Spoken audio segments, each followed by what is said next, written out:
পূব হৰাগাঁও, পশ্চিম শালমৰা, ববৰা আদি মধুপুৰ কেন্দুগুৰি সাৰ্বজনীন ৰাস মহোৎসৱ উদযাপন সমিতি আৰু ৰাইজৰ সহযোগত হিয়াৰামঠু জুবিন গাৰ্গৰ শ্ৰদ্ধাঞ্জলি জনাই শ্ৰী শ্ৰী কৃষ্ণৰ মহাৰাস মহোৎসৱৰ আখৰাত ব্যস্ত স্থানীয় যুৱতীসকল।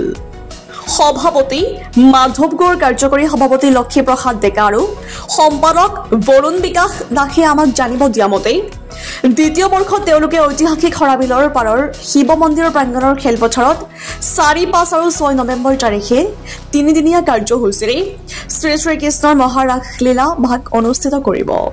সেয়ে উদযাপন সমিতিৰ ফালৰ পৰা সকলো ৰাইজৰ উপস্থিতি আৰু সহায় সহযোগিতা একান্তভাৱে কামনা কৰিছে। নগাঁৱৰ পৰা ৰাজমণি দাসৰ ৰিপৰ্ট, ডিজিটেল আছাম লাইভ। ভাল লাগিলে, এবাৰো ভাবিছো নাচিম বুলি। আজি আহিছোহে, মই এইকেইদিন হৈ আছে, আহিব পৰা নাই, মই আজি আহিছোহে। কাইলৈৰ পৰা নিশ্চয় নাচিম আৰু।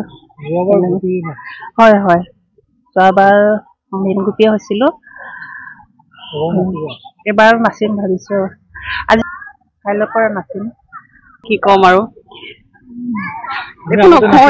আপোনালোকৰ অঞ্চলত এনেকুৱা এটা অনুষ্ঠান দুবছৰৰ কাৰণে হৈ আছে, ভালেই পাইছো। যোৱা বছৰ আমিও নাচিছিলো, এইবাৰো নাচিম বুলি পেলাই আহিছো। নাচিম আৰু, নাচা নাই, কিন্তু কাইলৈৰ পৰা নাচিম আৰু। এতিয়া আমাৰ 5খন গাঁও লগ খাই ৰাস পতা হৈছে। পূব হৰাগাঁও, পশ্চিম শালমৰা, ববৰাতি, মধুপুৰ, কেন্দুগুৰি এনেকে লগ খাই উদীয়মান যুৱকসকলে পাতিছে। তাৰ বৰ্তমান আখৰা চলি আছে, ভালেই হৈ আছে বাৰু। এনেকে যাতে আগলৈকো পাতিব পাৰে, সেইটো আমি কামনা কৰো আৰু।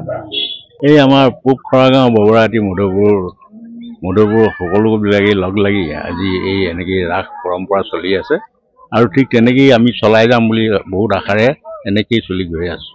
সেই বিষয়ে যিয়ে নহওক, গতিকে খুবেই ভাল লাগি আছে আৰু ভাল হ'ব বুলি মই আশা কৰোঁ।